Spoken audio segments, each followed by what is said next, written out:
Hello बच्चों, चलिए प्रश्न को पढ़ते हैं। अपनी संरचनाओं के साथ कुछ यौगिक के प्रकाशिक घूर्णन नीचे दिए गए हैं।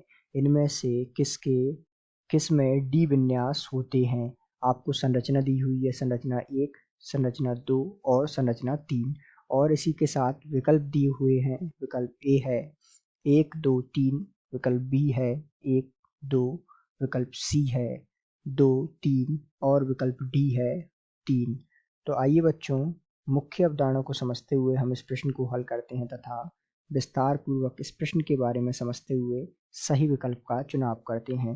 तो मुख्य अवधारणा में हमें यहाँ कुछ बातें समझने की आवश्यकता है जो इस प्रश्न को हल करने में हमारी सहायक होंगी। जैसे कि हम बात करें सबसे पहले डी विन्यास के बारे में, तो डी विन्यास क्या होता है इस बात को समझते हैं। मान लेते हैं कोई असममित न्यूनतम जो है, हम इसमें देखते हैं असममित न्यूनतम कार्बन हम इसमें देखेंगे, अर्थात सबसे नीचे वाला कार्बन हम इसमें देखेंगे।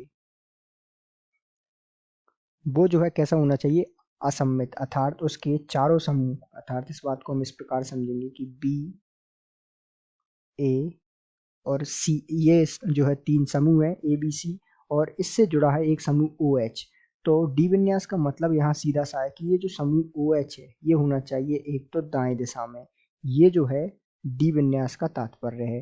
तथा ये जो है कार्बन है, ये न्यूनतम कार्बन जो है वो असममित होना चाहिए, अर्थात बी ए और सी तीनों समूह और ओ एच, ये जो 4 समूह इस कार्बन से लगे हैं ये चारों भिन्न होने चाहिए।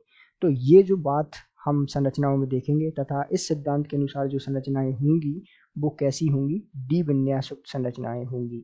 अब आइए बात कर लेते हैं इन संरचनाओं में। तो पहली संरचना देखते हैं। पहली संरचनाओं में जो न्यूनतम कार्बन है ये वाला कार्बन न्यूनतम है, ठीक है। अब इस कार्बन से जो है ओ एच समूह दाई दिशा में जुड़ा है, और बाकी जो समूह है चारों इस कार्बन से जुड़े, जो इस कार्बन से जो समूह जुड़े हैं वो चारों समूह भिन्न हैं, अर्थात ये जो है डी विन्यास दर्शाता है। तो पहला तो डी विन्यास रखता है, ठीक है। बात करें दूसरे की, तो ध्यान दीजिएगा इसका जो न्यूनतम कार्बन वो ये वाला है।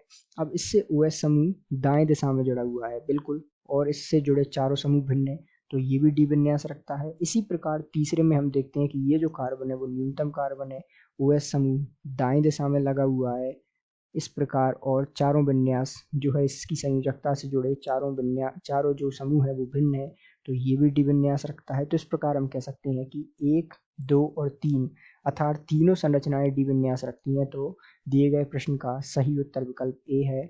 आशा करते हैं आपको समझ आया होगा। धन्यवाद।